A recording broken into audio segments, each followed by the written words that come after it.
I started making videos on this YouTube channel 5 years ago, and started uploading videos on personal finance not too long after that. And in that time, I've learned a lot. Today, I'm going to be going over some of those insights. These are 5 money lessons I've learned in 5 years of making personal finance videos. But before we get going, be sure to like this video if you haven't already, as it really does help out the channel a lot, and subscribe with notifications on for more money-related videos like this one every single week. And if you want to further support this channel, you can check out some of the links I've left in the description below, which includes a 30-day free trial of Audible and 2 free audiobooks of your choice, as well as a list of some books on money I'd recommend checking out with your free trial. The first lesson I've learned is the importance that understanding and being honest with yourself plays in achieving and sustaining financial success. There are many reasons for this and many instances where it comes up, but it often falls under 1 or 2 broad ideas. The first is that knowing yourself well allows you to better identify habits and triggers that lead to you making less than ideal decisions regarding your money or your life. These habits and/or triggers can manifest in many forms, but some examples include human psychological quirks like our herding tendency, or the tendency to do what everyone else is doing, especially when we lack information to make an informed decision in the moment ourselves. Recency bias, or our tendency to overemphasize recent information and trends when making decisions, which is especially common in the investing world. And loss aversion, or our tendency to feel losses, whether they're real or perceived, more intensely than equivalent gains.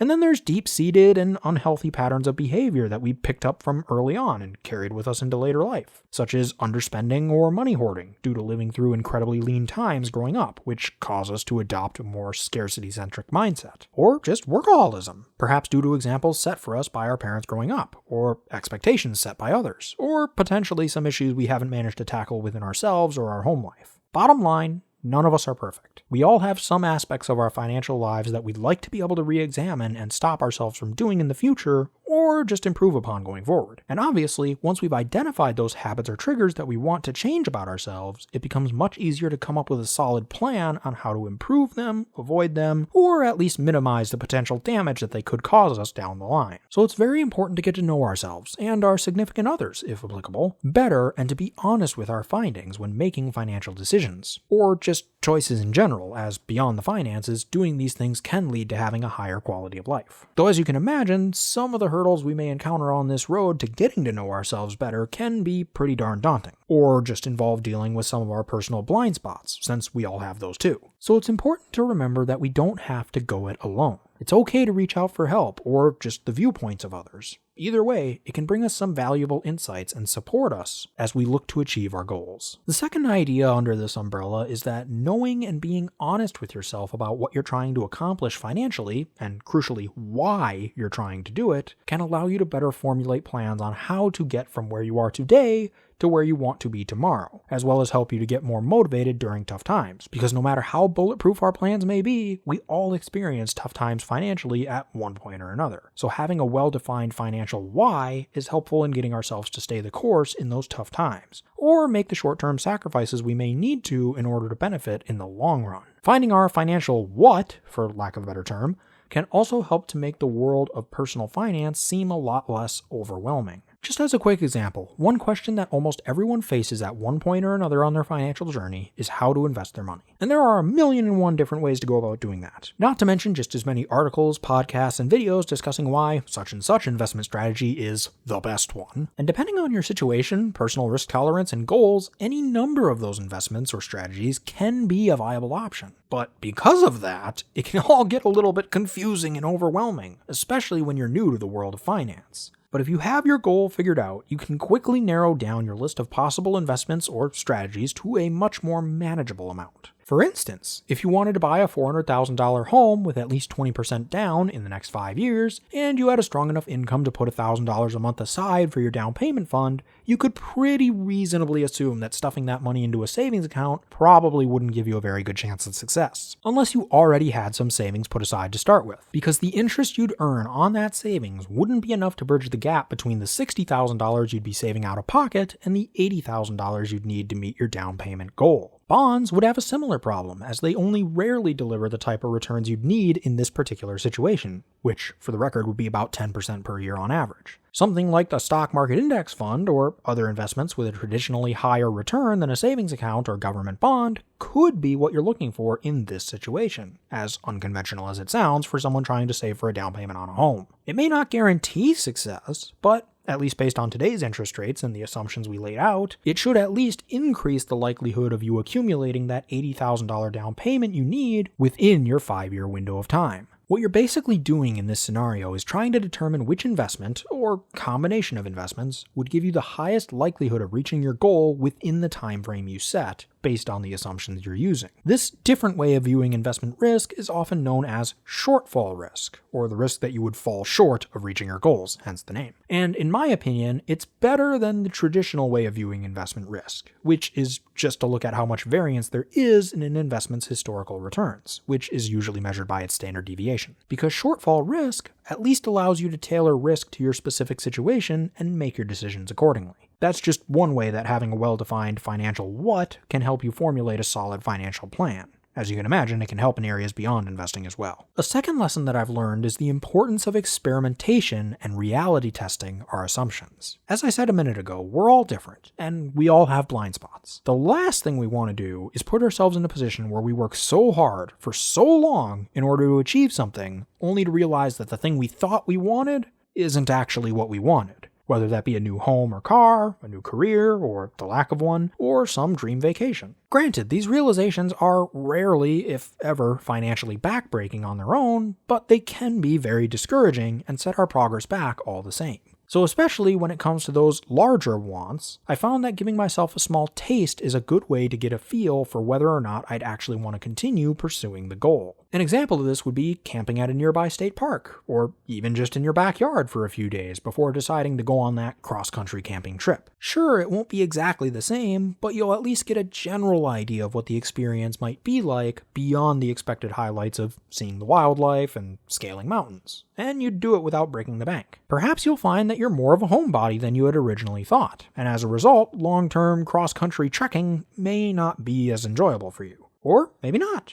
Either way, you'll be able to be more sure in your eventual decision. You can adapt, if need be, and will hopefully be able to avoid making any major mistakes. A third lesson that I've learned is the importance of having safeguards and financial flexibility when it comes to reliably achieving long-term financial success. We all know that it's possible for us to hinder our own financial progress through poor decisions, delaying doing things that we know we should, or just our own ignorance. The experimentation and reality testing of assumptions can certainly help to make us less ignorant over time, and knowing ourselves and how we're likely to react to things like market crashes can certainly help us avoid making poor financial decisions. However, implementing safeguards or checks and balances on ourselves is crucial to ensuring that our own inaction, or external circumstances, doesn't become the reason we fall short of our goals. These safeguards can come in many forms, from a friend, family member, partner, or professional helping to keep us accountable, financially and otherwise, or even in the form of things like insurance and an emergency fund. This is important because we also know that we are not the only possible reason for falling short of our goals. Sometimes life happens. We may have a health scare, we may lose our jobs, something may break on the car, or break in the house, or break into the house. Any number of things can happen to delay our financial progress. If we have our ducks in a row in terms of our insurance, our emergency savings, and our budgets, that can go a long way to mitigating the downside risk that these events can pose.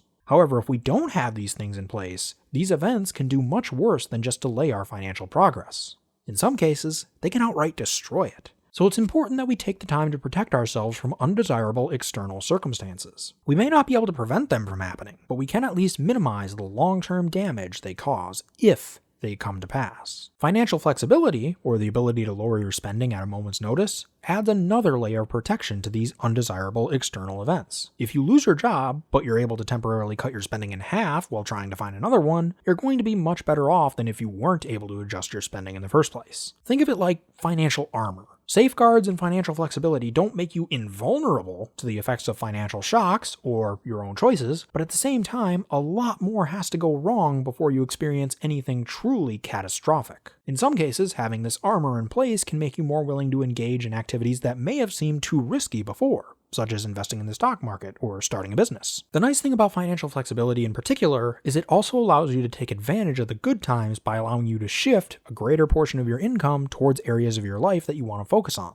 such as investing or starting a business, saving money for a home, vacation, or car, spending money on something that you might enjoy, giving to those in need, or whatever the case may be. A fourth lesson that I've learned is the importance of taking all relevant factors into account when making a decision, or in other words, the importance of comprehensive thinking. A great example of this is the debate around whether you should pay off your debts early or just pay the minimums and invest the rest. Both paths can be viable, depending on the individual and situation in question, but oftentimes the debate gets boiled down to whether or not you'd expect to make more money on your investments than you'd pay in interest on your debts. And that's certainly an incredibly important factor to consider, but it isn't necessarily the only relevant factor to the decision. Some other potential factors might include what impact does the newly freed up investable income have on your net worth and/or budget? I mean, being able to invest more out of pocket each month after you've paid off your debts can make up for some of the lost investment gains. This can be especially true if the newly freed up cash allows you to take greater advantage of a 401k match from an employer, or just lower your tax burden further by putting more money into a tax-advantaged account. Beyond that, are there any behavioral differences you may experience while paying off debts, or even afterward?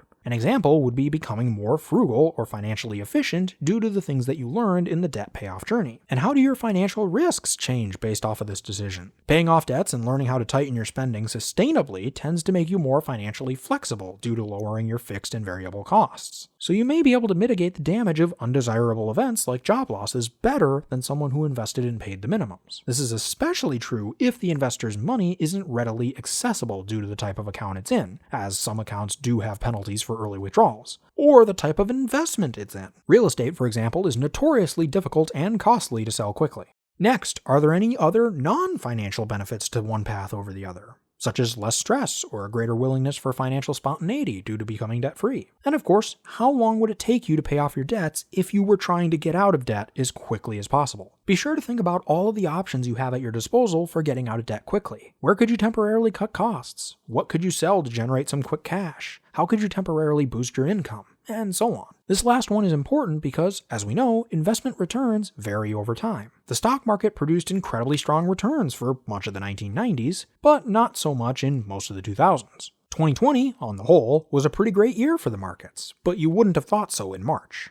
We have to remember that an average long-term return of X% per year doesn't necessarily mean that you'll actually earn X% each and every year. Therefore, if we're going to be paying off our debts for a year or two, if not less, we have to ask ourselves a couple of questions. First, what is the likelihood that I'll out-earn the interest rate on my debts over the time frame that I'll actually be paying them off? And second, is the amount that I would be getting ahead by, if the investments do out-earn the interest, worth the risk of my investments underperforming and pushing those other, not strictly financial benefits further down the road? The first question comes back to that idea of shortfall risk discussed earlier. The second question forces us to weigh the risk and reward, as well as lifestyle satisfaction trade-offs, and determine if the gamble is worth it for us. For instance, consider this hypothetical. You have a $3,000 car loan with a 5% interest rate that'll be paid off in 3 years if you just continue paying the minimums on it. You figure that you could pay it off in full over the next 6 months if you really tried. You also determine that based on your investment's historical performances, it should earn at least 5% over the next 6 months, roughly 70% of the time. In those cases, it has a typical return of 7%, which is pretty darn good for a 6-month period. So you're expecting about a 2% spread roughly 7 out of every 10 times. In the other 3 times, the investment tends to lose about 5% over the 6-month period. Now, is that 2% spread, which in pure dollar terms would likely come out to be less than $100 given the relatively small size of the loan and the short time frame we're talking about here, and that's before considering the impacts of being able to use your minimum payment to invest more out of pocket each month after the debt is paid off, or any behavioral differences between the two scenarios, such as the debt payer selling a bunch of things to get out of debt quicker. Anyway, is that 2% spread worth the possibility of experiencing an underperformance where you lose 5% in addition to pushing those other potential benefits further down the road? Maybe, maybe not. Again, it varies by person and by situation. And this was a pretty small-scale example, so the advantages for one path over the other are naturally not going to be very large. The point is, it isn't always as simple as, hey, is my investment's average return more than the interest rate on my loans? And in some cases, considering those other factors can change how we feel about a decision. A fifth lesson I've learned is the importance of simplicity in achieving financial success. Finance can get really, really complicated if you let it, as we just got a taste of in that previous section. It seems as if every other day we're introduced to some fancy new investment opportunity, trading scheme, or money-saving tip. And hey, some of these are genuinely very good, relevant, and helpful, but others are not. The great thing is, that's okay. Because if you keep your finances simple, you'll likely never need to engage in any of these exotic tactics that may not be all that relevant or helpful. If you work to understand yourself better, whether through your own thoughts and observations, seeking out the thoughts and observations of others, experimenting, or all of the above, and be honest about what you really need and want, over time you'll become more financially efficient, and by extension, waste less money. This means that you'll likely need less money to live a happy, fulfilling, and meaningful life, both now and down the road in retirement. So you'll be less likely to feel the need to engage in things like day trading or stock picking in order to get by and reach your goals. If you regularly reality test your assumptions, you'll make it less likely that you'll make any major mistakes out of ignorance. The same goes for if you do your level best to think comprehensively and look at your financial decisions, or at least the major ones, from multiple angles and consider all the relevant factors. If you automate your finances as much as reasonably possible, which is like the height of financial simplicity, you'll make it less likely that any of our potentially damaging quirks, or just a temporary lack of willpower and discipline, will get in the way of our continued financial progress. The same goes for if you add safeguards into your financial plans, whether in the form of insurance, emergency funds, or the help and insights of others. And if you prioritize financial flexibility, not only will you lower your financial risks, but you'll also be able to better mitigate the damage that events outside of your control have on your financial situation. Not to mention being able to take better advantage of opportunities when they present themselves. Put all these things together and you know what you have? A whole lot of wiggle room. And that takes a ton of pressure off your shoulders, or at least it does for me. Knowing that I don't have to be perfect, knowing that I don't have to be chasing returns or doing something extraordinary with my budget or even my income in order to reach my goals and live the life that I want is one of the best feelings in the world. And I hope that over time these lessons can bring you similar types of feelings and greater financial clarity. So those are 5 lessons that I've learned in 5 years of making financial videos. They are far from the only lessons, but they are some that I do find myself coming back to over and over again when researching and making these videos. With that being said, it's holiday season once again. I hope that you all are getting a chance to relax and enjoy it. As usual, I'll be taking a short break from the channel to spend time with my family, but I will be back with a new video on Monday, January 17th, 2022. Until then, happy holidays and take care.